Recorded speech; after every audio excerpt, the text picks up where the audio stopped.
আজকের পর্বে আমরা দেখব কিভাবে আপনি একটা কোম্পানির ট্যাক্স রিটার্ন সাবমিট করবেন। তো আমরা আগে রিটার্নটা দেখি, তারপরে আমরা এই ট্যাক্সটা কিভাবে ক্যালকুলেশন করব একটা অডিটেড অ্যাকাউন্ট থেকে, সেটা আমরা পুরোটা ধাপে ধাপে দেখব। আমরা যদি বাংলা রিটার্ন ফর্মটা দেখি, এখানে আপনি প্রথমে কোম্পানির করদাতার নাম, এটা ট্যাক্স বন্ধু যেহেতু আমাদের অর্গানাইজেশন, আমি আমার অর্গানাইজেশন নাম লিখেছি। টিমটা এখানে আমি আমাদের মোবাইল নাম্বারটা লিখেছি, তারপরে এখানে যে বেসিক ইনফরমেশনগুলো সেগুলো আমরা সবাই জানি। এরপরে দ্বিতীয় পেজে এখানে আপনার বিভিন্ন খাতের যে আয়গুলো সেটা আমরা এখানে বসাবো।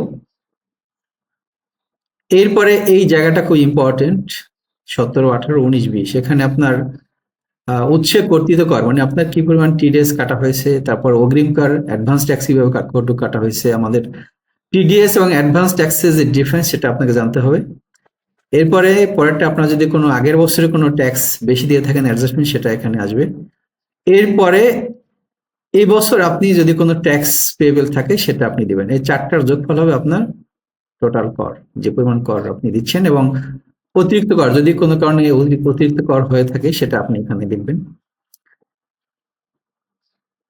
এবং এখানে যদি কোনো আপনার ট্যাক্স এক্সেম্পটেড ইনকাম থাকে সেটা এখানে আসবে। এটা আপনার বাংলা ফর্ম। হ্যাঁ, আমাদের এই বাংলা ফর্মটাই আমরা আগে সবসময় এখানে দিয়ে আসতাম, রিটার্ন সাবমিট করে আসতাম।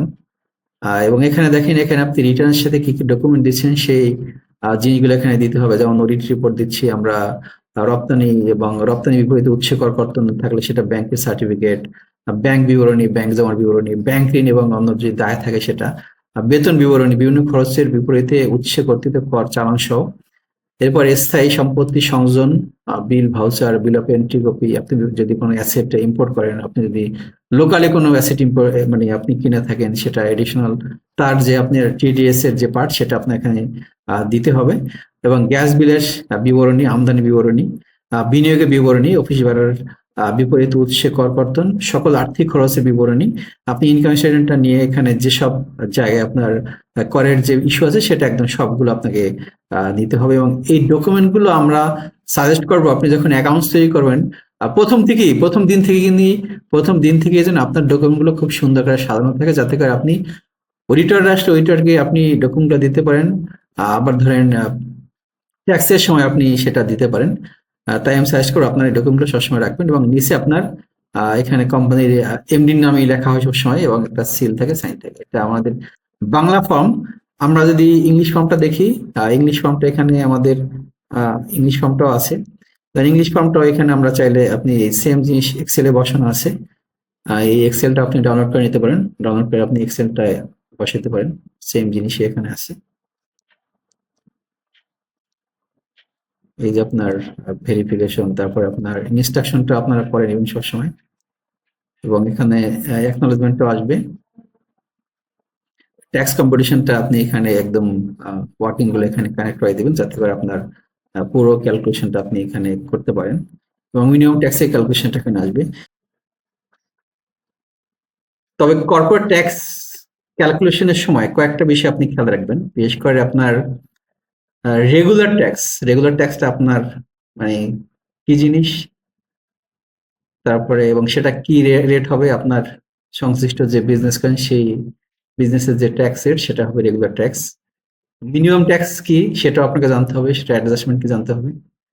ফাইনাল সেটেলমেন্ট অফ ট্যাক্স কি সেটাও জানতে হবে।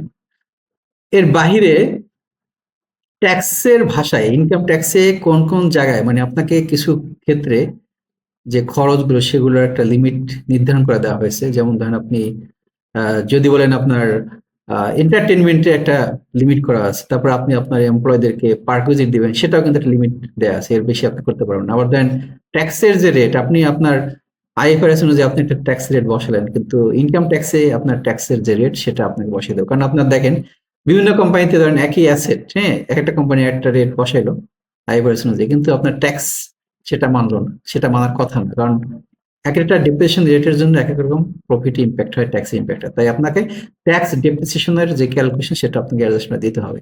এই যে বেসিক জিনিসগুলো, এগুলো আপনাকে মানে মেনে চলতে হবে, এবং আপনার ট্যাক্সের আইনে যেটা আছে সেটা আপনি খরচ, আর ট্যাক্সে যদি না থাকে সেটা ডিজেল হবে, এবং সেই ডিজেলাও যেটা হবে সেটা আবার কোন রেটে ট্যাক্স হবে সেটাও কিন্তু আপনাকে জানতে হবে। এই বিষয়গুলো যখন আপনি জানবেন তখন কিন্তু আপনার জন্য এই কর্পোরেট ট্যাক্সের রিটার্ন তৈরি করা, সাবমিট করা এবং কর্পোরেট ট্যাক্স ডিভিশনে কাজ করা আপনার জন্য অনেক সহজ হবে। এই পুরো বিষয়গুলো কিন্তু আমরা আমাদের এই আগামী যে ওয়ার্কশপ গুলো এগুলো আমরা কভার করবো এবং আপনারাও আমাদের সাথে কানেক্টেড থাকুন। আমরা রেগুলারই এই বিভিন্ন বিষয় নিয়ে আমরা ভিডিও দিব, আপডেট দিব এবং আপনারা আমাদের এখানে হোয়াটসঅ্যাপ নাম্বার আছে, যে কোনো ইস্যুতে আমাদের সাথে ফোন করতে পারেন। এই কাজটা আমরা করার জন্য আপনাদেরকে এখানে একটা অ্যাকাউন্টস দেওয়া আছে। এই অ্যাকাউন্টসটা এখানে ধরেন আপনার ফাইন্যান্সিয়াল স্টেট পজিশন আছে, যেটাকে আমরা ব্যালেন্স শিট বলি, এখানে পিএনএল আছে, এখানে প্রফিট অ্যান্ড লস অ্যাকাউন্ট আছে, profit and loss and other comprehensive income, এখানে ক্যাশ ফ্লো আছে, এখানে আপনার ক্যাশ ফ্লোটা আছে, এখানে নোটস টু দ্য অ্যাকাউন্ট গুলো সব আছে, এখানে সবগুলো নোট আছে একটা কোম্পানি যে নোট টু দ্য অ্যাকাউন্টস থাকে এবং এবং এবং এখানে ট্রায়াল ব্যালেন্সটাও আছে। তো আমরা যে কাজটা করি আপনাদেরকে সাজেস্ট করবো, আপনারা এই পুরো অ্যাকাউন্টসটা ভালো করে স্টাডি করে একদম এই ট্রায়াল ব্যালেন্স থেকে এই মাস্টার ডাটা ম্যাপিং করে আপনি এই ফাইন্যান্সিয়াল স্টেটমেন্ট গুলো তৈরি করবেন এবং এখানে প্রতিটা ক্ষেত্রে আপনার যে ট্যাক্সের যে ইম্প্যাক্ট সেটা আপনারা এখানে ওয়ার্কিং এর মাধ্যমে দেখাবেন। তো এই জিনিসটা আমরা আমাদের সবসময় আমরা আমাদের পেজে যদি থাকেন আপনারা সামনে পাবেন এবং আমরা এই এই এই পুরো প্রসেসটাই আমাদের আগামী শুক্রবারের যে আমাদের যে ওয়ার্কশপ আছে সেই শুক্রবার ওয়ার্কশপে আমাদের এই পুরো জিনিসটা এখানে থাকবে আমাদের। আশা করি আপনারা থাকবেন আমাদের সাথে। অ্যাকাউন্টিং, ট্যাক্স এর পাশাপাশি আমরা ভ্যাটটাও আমরা এখানে কভার করব। ভ্যাটের ক্ষেত্রে বিশেষ করে আপনার এই 9.1 এর রিটার্নটা কিভাবে আপনি সাবমিট করবেন, এখানে যে প্রথম পার্টে থাকে আপনার ট্যাক্স পেয়ার ইনফরমেশন, পার্ট 2 এ থাকে আপনার রিটার্ন সাবমিশনের ডেটা থাকবে, আপনি এটা রেগুলার রিটার্ন দিচ্ছেন না লেট রিটার্ন দিচ্ছেন না অ্যামেন্ডমেন্ট রিটার্ন দিচ্ছেন না অল্টারনেটিভ রিটার্ন দিচ্ছেন সেটা আপনি এখানে আসবে। এবং পার্ট 3 যেটাকে আমরা আউটপুট ট্যাক্স বলি, সেলস রিলেটেড, এই যে আমাদের দেখেন আমাদের যে ট্রায়াল ব্যালেন্সটা ছিল ওখান থেকে আমাদের সেলস থেকে যে আমাদের আমরা যে কর্পোরেট ট্যাক্সের যে আপনার রিটার্নটা সাবমিট করতাম, এটা ছিল ইয়ারলি যে অডিটেড অ্যাকাউন্টস থেকে আমাদের এই কর্পোরেট ট্যাক্সের রিটার্নটা সাবমিট করা হবে। আর এই ভ্যাটের ক্ষেত্রে আমরা যে ভ্যাটের রিটার্নটা করব সেটা কিন্তু থাকবে 1 মাসের, কারণ ভ্যাটের আপনার পিরিয়ড হলো গিয়ে 1 মাস, হ্যাঁ, আর ট্যাক্সের পিরিয়ড হলো গিয়ে 1 বছর। তো এখানে আমাদের পার্ট 4 থাকবে পার্সেস রিলেটেড ইনপুট ট্যাক্স যেটাকে বলে, সেখানে লোকাল পার্সেস, পয়েন্ট পার্সেস, এখানে আপনার স্ট্যান্ডার্ড রেটেড ভ্যাটের যে পার্সেস সেটা, তারপরে আপনার এখানে আপনার রিডিউস রেটের যে ভ্যাট সেটার মানে সবকিছুই এখানে থাকবে। এবং পার্ট 6 এ থাকবে আপনার ইনক্রিজিং অ্যাডজাস্টমেন্ট এবং পার্ট 7 এ থাকবে ডিক্রিজিং অ্যাডজাস্টমেন্ট।